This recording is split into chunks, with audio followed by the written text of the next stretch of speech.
জুলাই আগস্টে ছাত্র জনতার অভ্যুত্থানে শহীদদের স্মরণে এবং দেশের সার্বিক মঙ্গল কামনায় অন্তর্বর্তীকালীন সরকারের তথ্য ও সম্প্রচার উপদেষ্টা মাহফুজ আলমের উদ্যোগে নিজ উপজেলা রামগঞ্জে ইফতার সামগ্রী বিতরণ করা হয়েছে।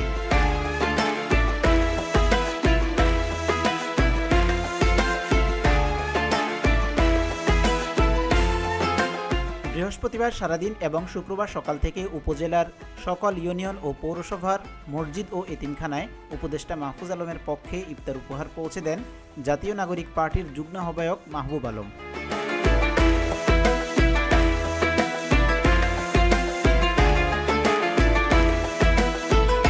এ সময় জাতীয় নাগরিক পার্টি রামগঞ্জ উপজেলার নেতৃবৃন্দ উপস্থিত ছিলেন। এনসিপির যুগ্ম আহ্বায়ক মাহবুব আলম বর্তমান দেশের অস্থিতিশীল পরিস্থিতি ও সংকটময় মুহূর্ত কাটিয়ে ওঠার জন্য আলেম ওলামা ও জনসাধারণের সহযোগিতা ও দোয়া প্রার্থনা করেন।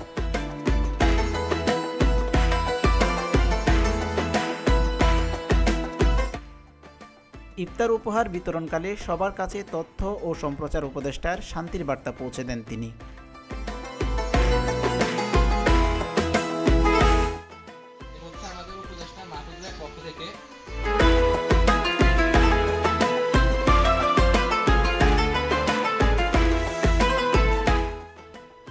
HM Mohiuddin, the Holi media.